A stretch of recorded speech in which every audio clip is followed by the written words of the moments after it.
Your Honour, if it pleases the court, my name is Moodley, initials J, and today I am here on behalf of my client, Simon, a 15-year-old Aboriginal charged with one count of murder. Your Honour, as the defence counsel for the accused, we contend that the evidence be excluded on the grounds that it was obtained in contravention of statute, thus contravening public policy, and the fact that the evidence carried substantial prejudicial value arising from gratuitous concurrence. Accordingly, we ask the evidence should be excluded by way of Section 130 of the Queensland Evidence Act and the power vested in the judicial system and the court by way of Section 590 AA subsection 2E of the Queensland Criminal Code. Public policy dictates that there is an interest in the protection of individuals from such unlawful and unfair treatment. Subsequently, the defence counsel of the accused asserts that the exclusion of the interview should be done due to multiple contraventions of the Police Powers and Regulations Act. Your Honour, firstly we turn to the most pressing issue, which is the improper detention of my client for a period more than 8 hours, which is set out in Part 2, Division 3, Section 4032 of the PPRA. Your Honour, there is nothing to evidence an extension of this detention period under the said division.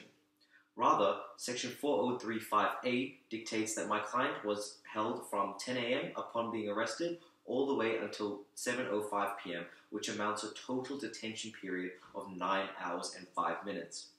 This is an immediate contravention of this section. Compounding this with Section 4041E, the officers failed to take into account my client's age, which should have warranted a shorter detention period rather than longer. The next breach falls within Part 3, Division 3, Section 422B of the PPRA. This stipulates that when questioning an Aboriginal and Torres Strait Islander member, they are provided with a legal service from the Aboriginal or Torres Strait Islander Legal Service, and they be contacted. Your Honour, there is no record of this phone call being made, in which suggests that it was never made. In any reality, Your Honour, if the phone call was made, it would show on the relevant phone in the police office, it would show on their dialogue, it would show on their company's dialogue, or they could have evidence witnessed from the legal service. Your Honour, the officer did know that Simon was of Aboriginal and Torres Strait Islander background, as he did know to contact this specific legal service. Thus, the officer was an immediate contravention. However, Your Honour, the defence does acknowledge that our client was not of adult age as stipulated in this section, subsection 1B particularly. However, we do contend that this should compile and compound a more onerous duty on the officers with Section 4212A. 4212A of the PPRA requires a child, Simon, to speak to his relevant support person, his mother, prior to legal questioning. Your Honour, the police officers did not facilitate this right, and it is likely they did know Simon was a child due to the relevant identification processes required when entering a police station. Your Honour, the Defence Counsel would now like to turn your attention to the cases of Bunnings and Cross and the Crown and Island to assist in your judicial discretion. Your Honour, in accordance with the Crown and Island, the evidence was improperly obtained by way of unlawful and unfair treatment and was obtained at too high of a price. Police cannot think that they can behave like this towards citizens when still investigating a potential indictment.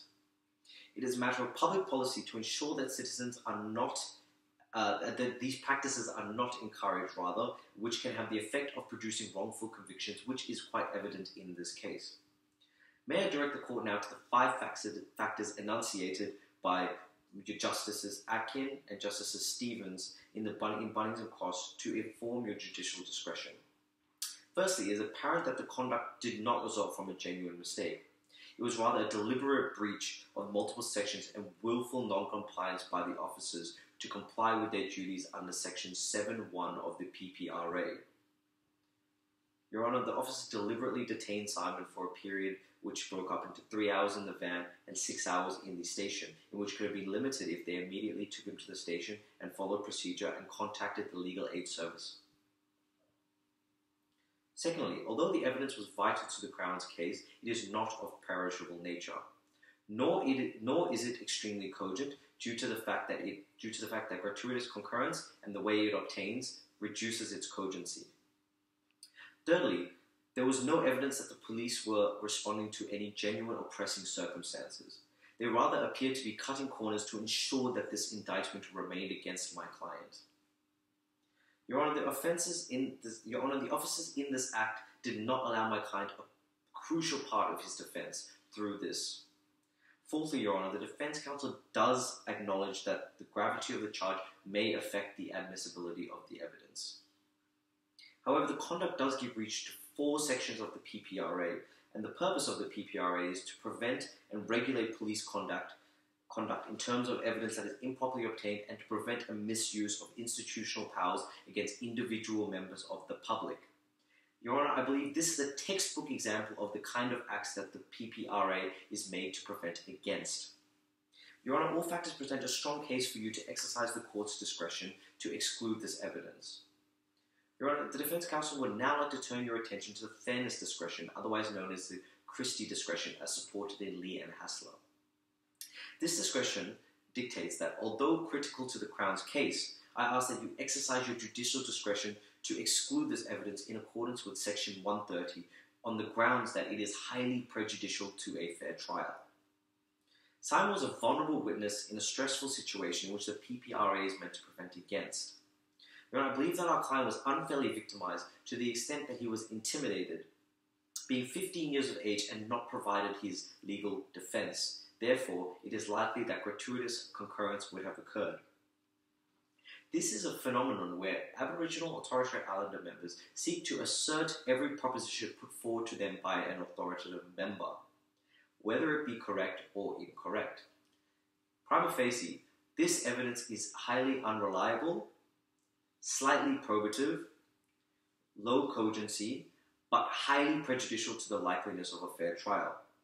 Therefore, Your Honor, we submit as the defense that you exclude this evidence on the grounds of fairness and public policy.